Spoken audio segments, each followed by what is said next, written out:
बाबाजी और हुजूर महाराज जी की प्यारी संगत जी, राधा स्वामी जी, स्वागत है आपका हमारे चैनल भजन मार्गम में। संगत जी, क्या आपने कभी ध्यान में बैठते समय अपने शरीर से बाहर निकलने जैसा अनुभव किया है? क्या कभी आपको एक अदृश्य रोशनी या दिव्य ध्वनि ने चौंका दिया है? जी हाँ, गहरे ध्यान में उतरते ही कुछ ऐसे चमत्कारिक अनुभव होते हैं जो सामान्य बुद्धि से परे होते हैं, और यही अनुभव साधक को भीतर की एक नई दुनिया से जोड़ते हैं। अक्सर लोग ध्यान से केवल शांति या एकाग्रता की उम्मीद करते हैं, लेकिन सच तो यह है कि ध्यान के दरवाजे एक ऐसे आयाम की ओर खुलते हैं जहां अनुभव अलौकिक और चमत्कारी हो सकते हैं। प्रारंभ में साधक को बस आंखों के सामने अंधेरा ही दिखता है, परंतु जब अभ्यास गहरा होता है तो ध्यान की परतें खुलने लगती हैं और अनुभव गहराते जाते हैं। आइए जानते हैं ध्यान के उन अद्भुत और चौंका देने वाले अनुभवों के बारे में जो केवल अनुभव से ही समझे जा सकते हैं। संगत जी, वीडियो को अंत तक जरूर सुनिए, और अगर आप हमारे चैनल भजन मार्गम पर नए हैं तो कृपया जल्दी से सब्सक्राइब कर लीजिए ताकि आप हमारे और भी आध्यात्मिक और प्रेरणादायक वीडियोस का लाभ उठा सकें। संगत जी, अक्सर लोग ध्यान में बैठते समय केवल उससे मिलने वाले सामान्य लाभों जैसे शांति, एकाग्रता, तनाव से राहत या मानसिक स्पष्टता की कल्पना करते हैं। लेकिन जैसे जैसे साधक साधना में गहराई से उतरता है, वैसे वैसे अनुभवों का दायरा विस्तार लेने लगता है। यह विस्तार इतना गहरा, अप्रत्याशित और रहस्यमय होता है कि साधक स्वयं चकित रह जाता है। ध्यान केवल मानसिक अभ्यास नहीं है, यह एक अंतरयात्रा है, एक ऐसी यात्रा जो आत्मा को आत्मा से मिलाती है और मन को उसके ही अंधकार से परे ले जाकर दिव्य प्रकाश की झलक देती है। प्रारंभ में जब कोई साधक ध्यान करता है तो मन उसका सबसे बड़ा विरोधी बन जाता है। मन मरना नहीं चाहता, इसलिए वह खुद को बचाने के लिए ढेर सारे विचारों की बाढ़ ला देता है जिससे साधक विचलित हो जाए। लेकिन जो साधक सतत अभ्यास और ईमानदारी के साथ इस यात्रा में टिके रहते हैं, वे धीरे धीरे इस मानसिक अशांति के पार चले जाते हैं। ऐसे साधक मस्तिष्क के छलावों में नहीं फंसते, बल्कि अंतरतम की ओर बढ़ते चले जाते हैं। ध्यान के अनुभव हर व्यक्ति के लिए अलग होते हैं, क्योंकि यह उसकी शारीरिक बनावट, मानसिक स्थिति और आत्मिक ग्रहणशीलता पर निर्भर करता है। किसी को आरंभ में रोशनी दिखाई देती है, किसी को दिव्य ध्वनियां सुनाई देती हैं, किसी को गहरी शून्यता का एहसास होता है, तो किसी को अपने शरीर से बाहर निकलने जैसे अनुभव होते हैं। लेकिन जैसे जैसे ध्यान एक विशिष्ट गहराई तक पहुंचता है, साधकों के अनुभवों में समानता आने लगती है। सबको वह एक ही दिव्य सत्ता, वही शांति, वही आनंद और वही प्रकाश का अनुभव होने लगता है। यही वे चमत्कारिक अनुभव हैं जो केवल किताबों से नहीं, बल्कि अपने भीतर उतरकर ही पाए जा सकते हैं। संगत जी, जब कोई साधक ध्यान की यात्रा प्रारंभ करता है तो उसे जो अनुभव होते हैं वे बहुत सूक्ष्म, रहस्यमय और कभी कभी चौंका देने वाले होते हैं। शुरुआत में जब साधक अपनी सुरत को भ्रिकुटी के मध्य आज्ञा चक्र पर केंद्रित करता है तो वहां सबसे पहले घना अंधकार दिखाई देता है। यह अंधकार बाहर के संसार से हटकर भीतर के द्वारों पर पहली दस्तक का प्रतीक होता है। लेकिन जैसे जैसे साधक की एकाग्रता स्थिर होती है, यह अंधकार धीरे धीरे रंगों में बदलने लगता है। सबसे पहले नीले और पीले रंग की झलकें दिखाई देती हैं। ये रंग कभी गोलाकार आकृतियों में होते हैं जो एक गोले के भीतर दूसरा गोला बनाते हैं, जैसे एक दिव्य कला की रचना हो रही हो। ये गोले कुछ समय के लिए टिकते हैं, फिर अदृश्य हो जाते हैं और उनकी जगह दूसरा बड़ा गोला प्रकट हो जाता है। यह सिलसिला ध्यान की गहराई के अनुसार चलता रहता है। इन रंगों की उत्पत्ति दो कारणों से मानी जाती है। पहला, हमारे मन और मस्तिष्क में पहले से संग्रहित दृश्य संसार की स्मृतियां जो इस अवस्था में पुनः प्रतिबिंबित होती हैं, और दूसरा, हमारे शरीर व मन में उत्पन्न होने वाली ऊर्जा तरंगे जो आज्ञा चक्र के माध्यम से दिखाई देती हैं। अलग अलग साधकों को विभिन्न रंगों के दर्शन होते हैं, जैसे कि लाल, पीला, नीला, सफेद आदि। ये रंग मात्र दृश्य नहीं होते, बल्कि अध्यात्म में इनका गहरा अर्थ होता है। उदाहरण के लिए नीला रंग आज्ञा चक्र का और जीवात्मा का प्रतीक माना गया है। कई संत और ज्ञानी जन मानते हैं कि नीले रंग के रूप में साधक को स्वयं अपनी आत्मा की झलक मिलती है।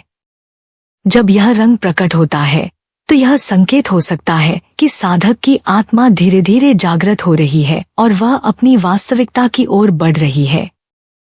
वहीं पीला रंग जीवात्मा के प्रकाश का प्रतीक माना जाता है। यह उस आनंद, चेतना और ऊर्जस्विता का द्योतक है जो ध्यान की गहराई में जाकर प्राप्त होती है।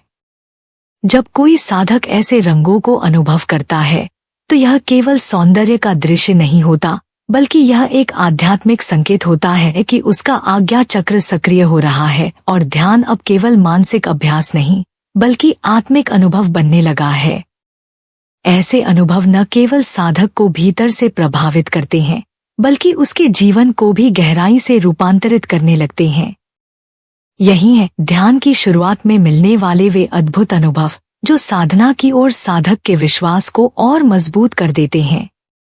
संगत जी, अब आइए समझते हैं ध्यान का एक और चमत्कारिक अनुभव, ध्यान में आने वाले विचित्र और रहस्यमय दृश्य।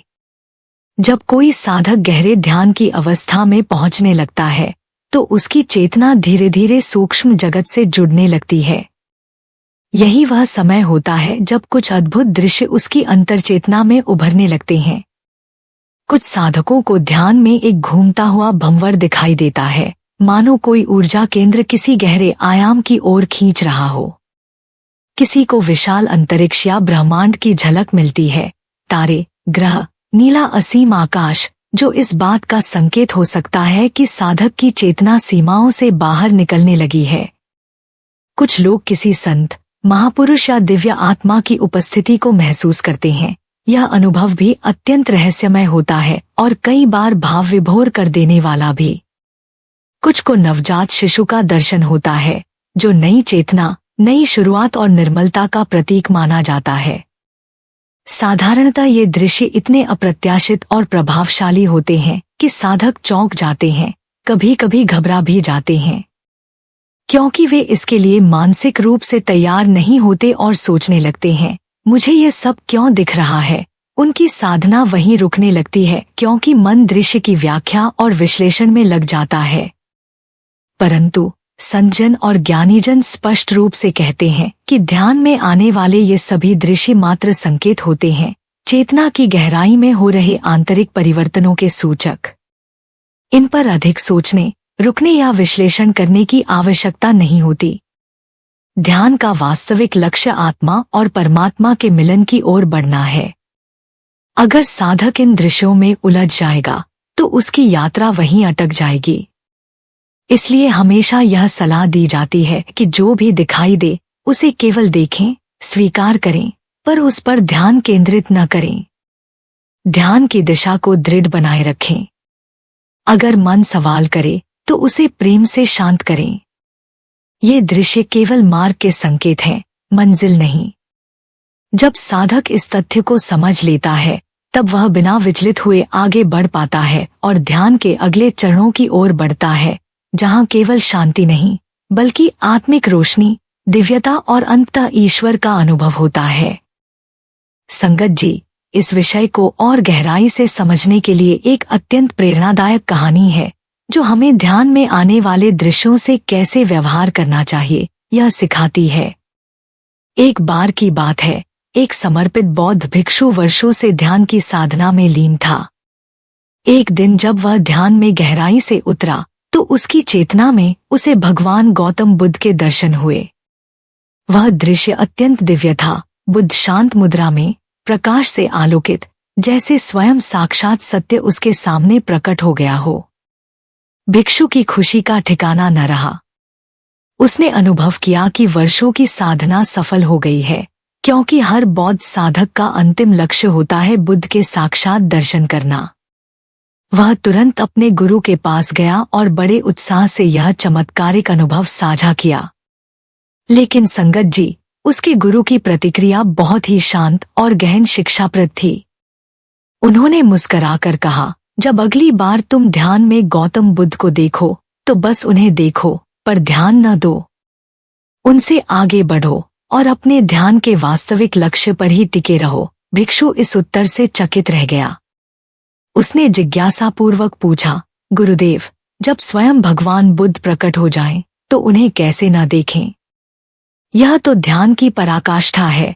तब गुरु ने बहुत ही सूक्ष्म उत्तर दिया, यही तो परीक्षा है। जब साधक ध्यान में कुछ दिव्य या असाधारण देखता है तो वह वहीं रुक जाता है, उस अनुभव को पकड़ने की कोशिश करता है। फिर उसका ध्यान, जो कि परम सत्य की ओर बढ़ रहा था, रास्ते में ही किसी दृश्य या प्रतीक में उलझकर रुक जाता है। ये दृश्य तुम्हें आकर्षित करेंगे, मोह में डालेंगे और तुम अर्थ खोजने लगोगे। यही मन का नया रूप होगा। लेकिन ध्यान का लक्ष्य किसी दृश्य या रूप में नहीं, बल्कि उससे भी परे मौन, शून्य और पूर्णता में है।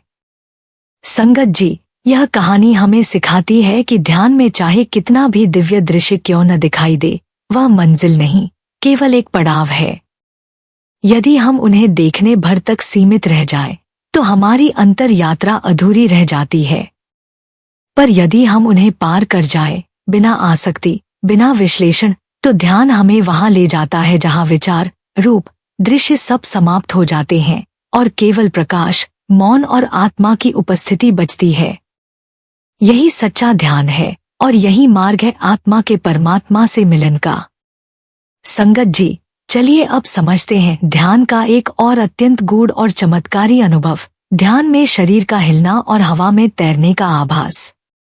यह अनुभव उन साधकों को होता है जो ध्यान में धीरे धीरे इतनी गहराई तक उतर जाते हैं कि वे अपने शारीरिक अस्तित्व को भूलने लगते हैं। जब मन पूर्णतः शांत हो जाता है, विचार थम जाते हैं और साधक की चेतना भीतर की ओर केंद्रित हो जाती है, तब एक ऐसी अवस्था आती है जहां व्यक्ति अपने शरीर से पूरी तरह अलिप्त हो जाता है। उस समय आत्मा का बोध इतना तीव्र हो जाता है कि शरीर जैसे कहीं पीछे छूट जाता है और साधक को ऐसा प्रतीत होता है जैसे वह कोई ठोस भौतिक देह नहीं, बल्कि केवल ऊर्जा और चेतना का एक हल्का सा स्पंदन है।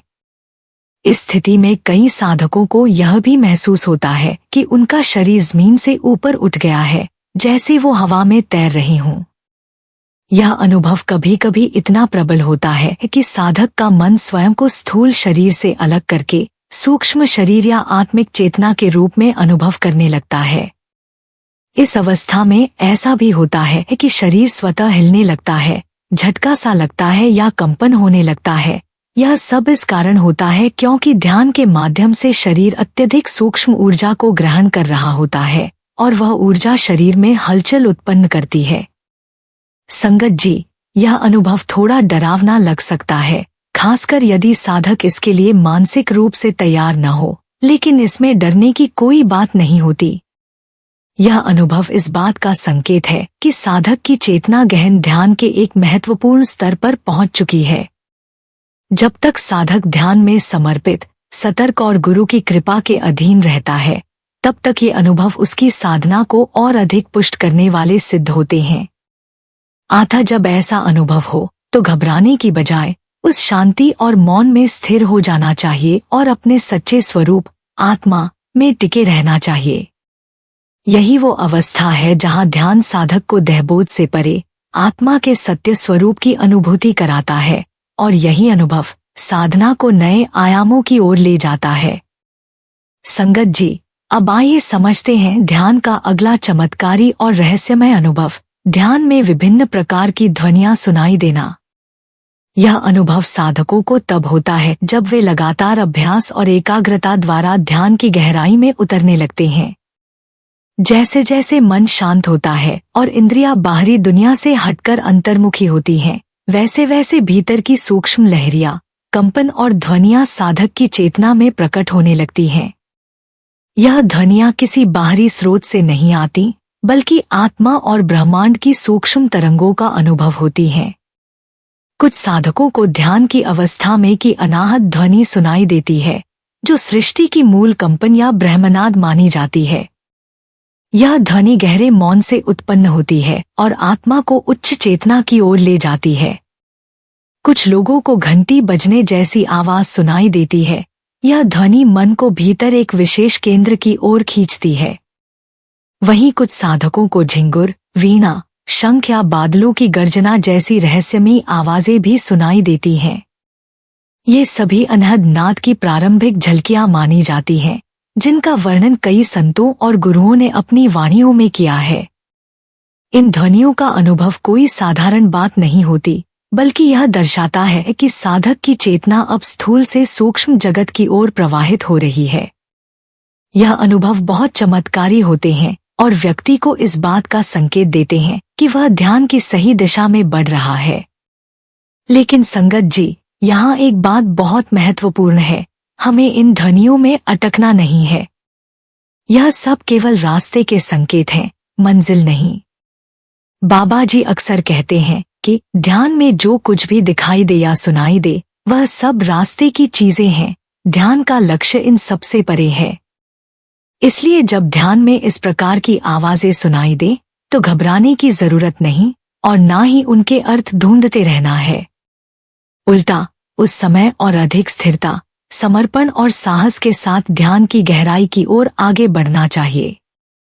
जैसे कोई राही रास्ते के बोर्ड पढ़कर रास्ता नहीं छोड़ता, वैसे ही साधक को इन चमत्कारी ध्वनियों को पहचानकर, परंतु उनसे प्रभावित हुए बिना, अपने लक्ष्य, आत्मा और परमात्मा के मिलन की ओर आगे बढ़ते रहना चाहिए।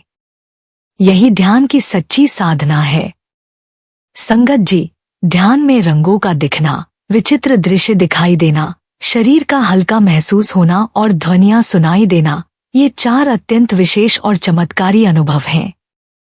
इनके अतिरिक्त भी कई गहरे, सूक्ष्म और रहस्यमय अनुभव साधक को ध्यान की गहराइयों में प्राप्त होते हैं। आइए कुछ और प्रमुख अनुभवों को समझते हैं। 1.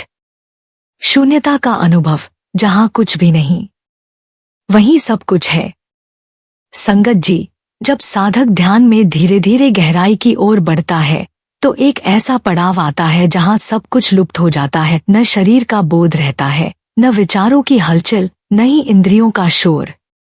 केवल एक अनंत शून्यता बचती है।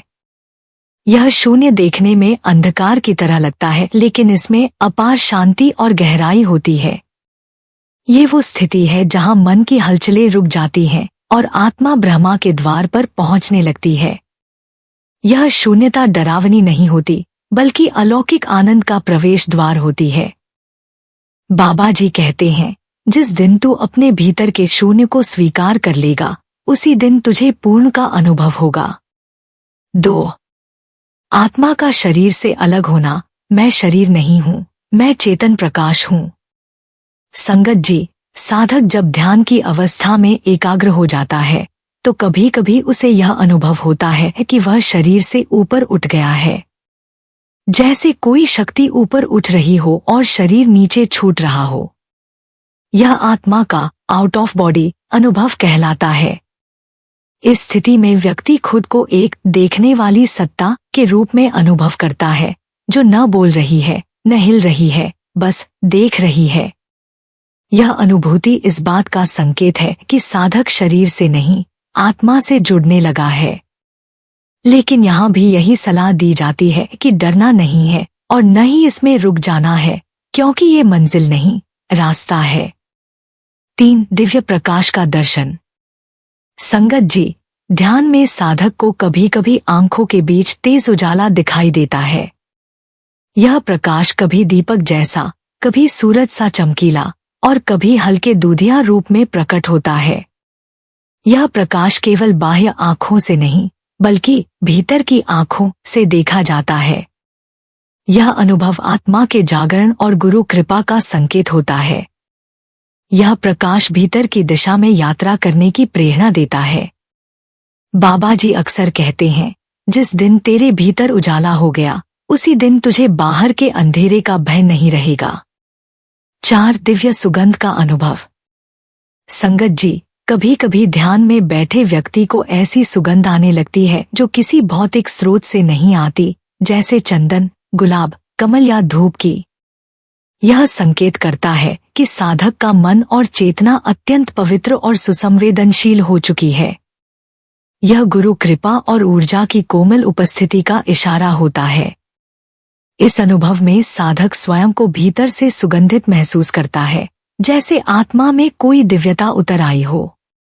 ध्यान की इस अवस्था को निहारना नहीं, जीना होता है। 5 भाव विभोर स्थिति, जब आंसू बहते हैं बिना किसी दुहक के।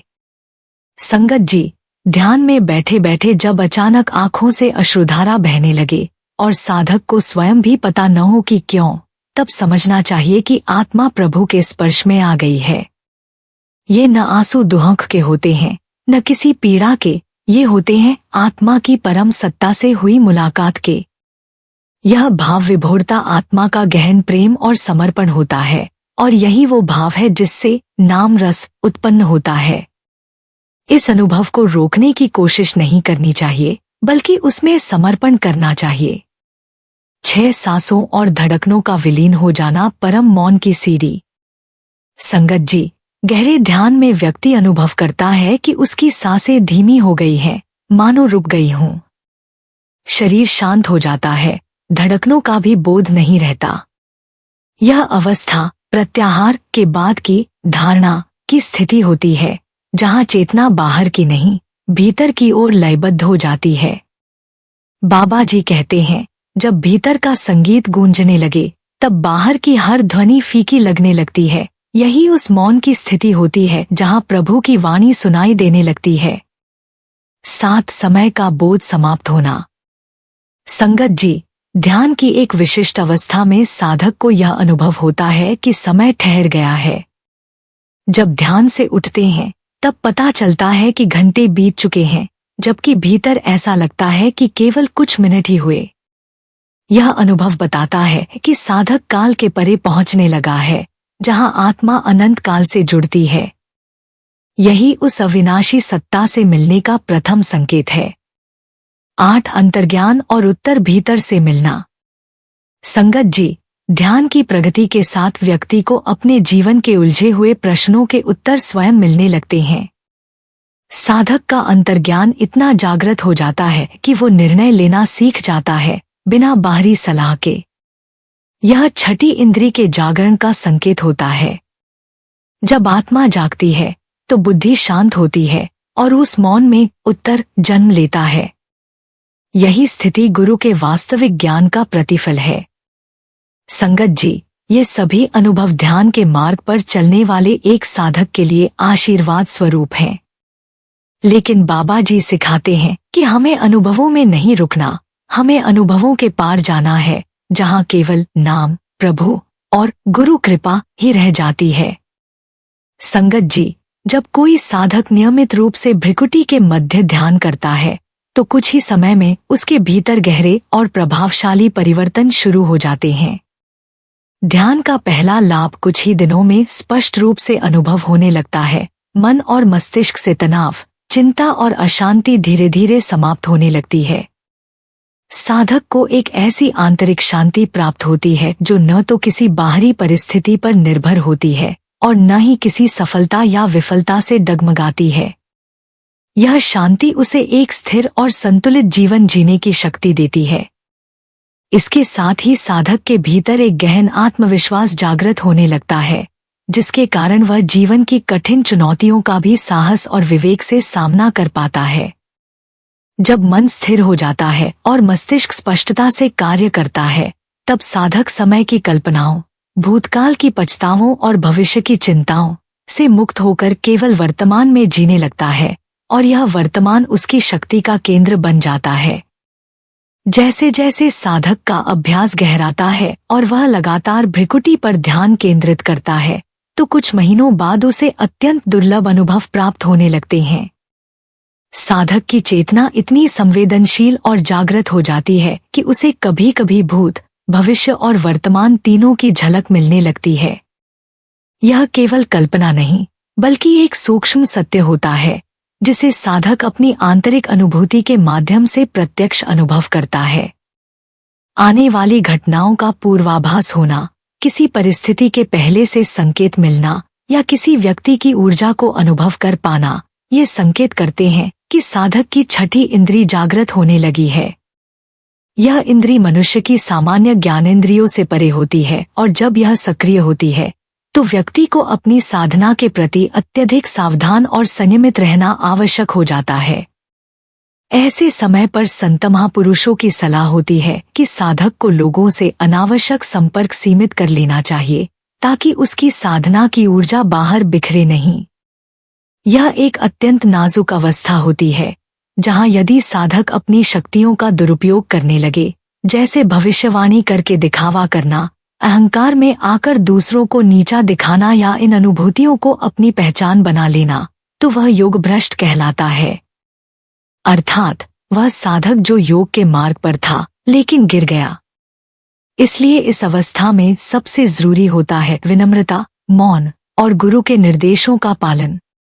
तभी इन अद्भुत शक्तियों को एक साधक ईश्वर प्राप्ति के मार्ग पर सही दिशा में उपयोग कर सकता है, अन्यथा ये शक्तियां ही उसकी बाधा बन जाती हैं।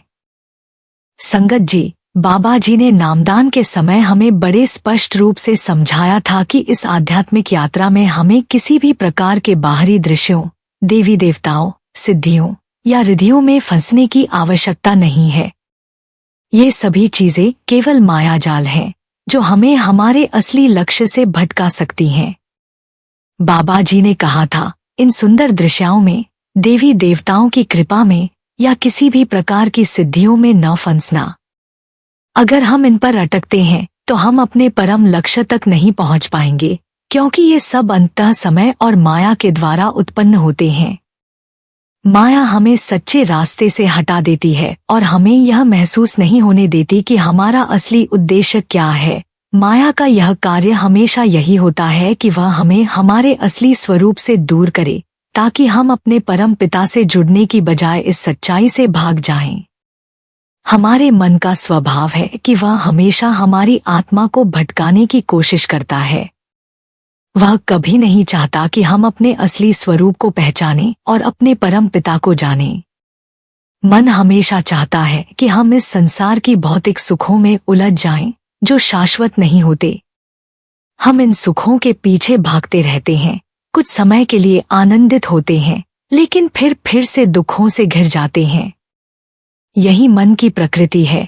वह जानता है कि अगर हम अपनी आत्मा की सच्चाई को जानेंगे तो हमें उसकी परवाह नहीं रहेगी, क्योंकि हम उस परम पिता के अंश हैं और उसे पहचानने का अर्थ है अपने मन को उस सत्य के सामने समर्पित कर देना।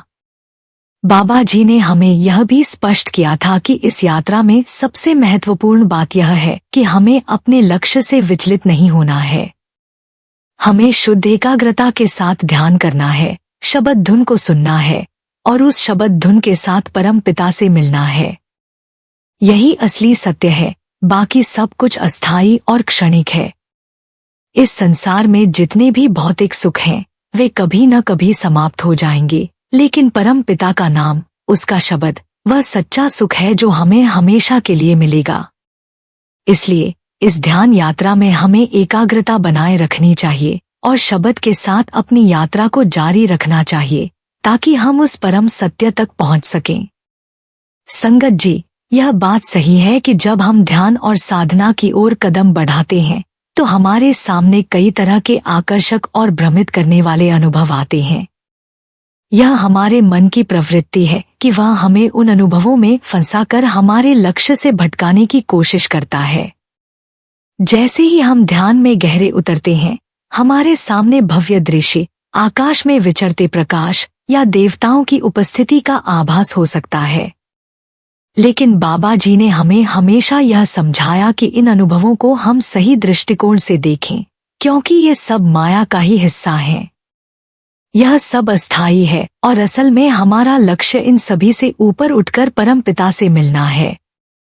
हमारा मन स्वाभाविक रूप से आत्मिक ज्ञान से डरता है, क्योंकि आत्मा का परिचय मिलना मन के नियंत्रण से बाहर होता है।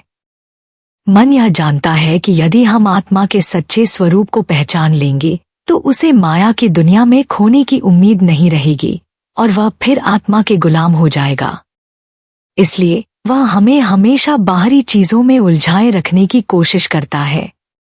फिर जैसे जैसे साधक ध्यान में गहरी उतरता है, उसे कई ऐसी स्थितियां आती हैं जो उसकी राह को और भी कठिन बना सकती हैं। परंतु इन सभी भ्रमों और आकर्षणों के बावजूद हमें अपना ध्यान बनाए रखना चाहिए और शब्द की धुन में खोना चाहिए। शब्द ही वह सच है जो हमें परम सत्य से जोड़ता है। बाबा जी का उपदेश था कि हमें इन बाहरी संकेतों को सिर्फ एक संकेत के रूप में देखना चाहिए, क्योंकि यदि हम इन पर अधिक ध्यान देंगे तो हम अपने ध्यान के असली उद्देश्य से भटक सकते हैं। हमें हमेशा अपने शुद्ध एकाग्रता में रहकर ध्यान करते रहना चाहिए और इन सब बाहरी प्रदूषणों से बचना चाहिए। जीवन के इस मार्ग पर यही सफलता की कुंजी है, ध्यान की गहराई में जाकर अपने भीतर के शांति और सत्य को जानना और अनुभव करना। इसलिए हमें अपनी साधना में कभी भी लापरवाही नहीं करनी चाहिए और न ही माया के किसी आकर्षण में फंसना चाहिए। हमें हमेशा अपने उद्देश्य की ओर ध्यान केंद्रित करना चाहिए और यही ध्यान का असली मार्ग है जो हमें परम सत्य और परम पिता से मिलाता है। संगत जी, इस आध्यात्मिक यात्रा में हर कदम हमें अपनी आत्मा के वास्तविक स्वरूप से जोड़ता है। ध्यान और साधना के मार्ग पर चलते हुए जब हम अपने भीतर की शांति और परम सत्य का अनुभव करते हैं तो जीवन का हर पहलू गहरा और अर्थपूर्ण बन जाता है। इन अद्भुत अनुभवों को समझना, उनका सही उपयोग करना और सच्चे उद्देश्य की ओर आगे बढ़ते रहना ही असली साधना है। इस यात्रा में बाबा जी के उपदेश हमें हमेशा मार्गदर्शन करते हैं और हमें उनके वचनों पर अमल करते हुए अपनी चेतना को ऊंचा उठाना चाहिए। अगर आपको इस मार्ग पर और भी अधिक गहरी समझ प्राप्त करने में मदद मिली हो और आप भी इस पवित्र यात्रा पर आगे बढ़ने के लिए प्रेरित हुए हों, तो कृपया इस वीडियो को लाइक करें, शेयर करें और हमारे चैनल भजन मार्गम को सब्सक्राइब करें ताकि हम इस ज्ञान को और अधिक लोगों तक पहुंचा सकें। याद रखें, हर एक छोटा सा कदम भी हमें अपने लक्ष्य के करीब ले जाता है। आइए इस यात्रा में हम सभी एक साथ आगे बढ़े ताकि हम अपने जीवन में सच्ची शांति और सुख को पा सकें। राधा स्वामी जी।